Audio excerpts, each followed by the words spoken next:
दिवाला और शोधन अक्षमता संहिता संशोधन विधेयक 2025 लोकसभा से पारित हो गया है।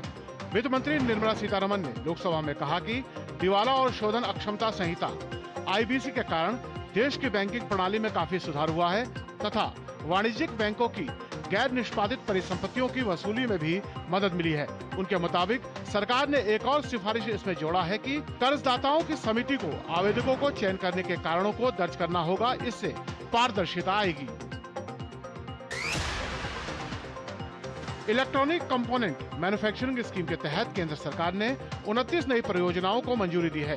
केंद्रीय इलेक्ट्रॉनिक्स एवं सूचना प्रौद्योगिकी मंत्री अश्विनी वैष्णव ने इन परियोजनाओं को मंजूरी के परिपत्र प्रदान किए। इनमें कुल 7,104 करोड़ रुपए का निवेश होगा। अब तक इस योजना में 75 परियोजनाओं को मंजूरी मिल चुकी है, जिसमें 61,671 करोड़ रुपए का निवेश शामिल है।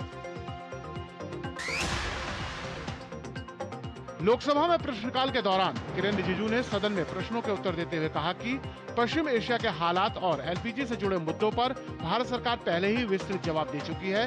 उन्होंने बताया कि इस विषय पर सर्वदलीय बैठक भी आयोजित की जा चुकी है और विपक्ष द्वारा भी इसे कई बार उठाया गया है।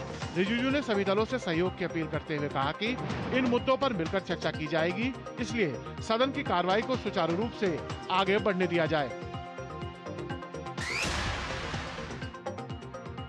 भारत में जनगणना 2027 की तैयारी शुरू हो गई है।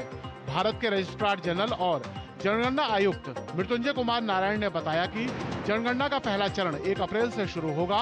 उन्होंने कहा कि जनगणना केंद्र सरकार का विषय है, लेकिन इसमें राज्यों और केंद्र शासित प्रदेशों का सहयोग भी अहम होता है। मृत्युंजय कुमार ने बताया कि देश में आखिरी जनगणना 2011 में हुई थी और आजादी के बाद ये 8वीं जनगणना होगी।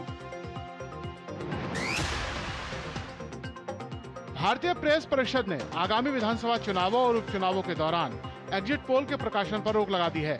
असम, केरल, तमिलनाडु, पश्चिम बंगाल और पुडुचेरी के साथ 6 राज्यों के उपचुनावों के लिए ये निर्देश जारी किया गया है। जनप्रतिनिधित्व अधिनियम 1951 की धारा 126A के तहत चुनाव आयोग द्वारा अधिसूचित अवधि में एग्जिट पोल छापना या दिखाना प्रतिबंधित है। परिषद ने प्रिंट मीडिया को सख्त हिदायत दी है कि अंतिम मतदान समाप्त होने तक कोई भी सर्वेक्षण प्रकाशित न किया जाए। नियमों का उल्लंघन करने वालों को 2 साल तक की जेल या जुर्माना अथवा दोनों सजा हो सकती है।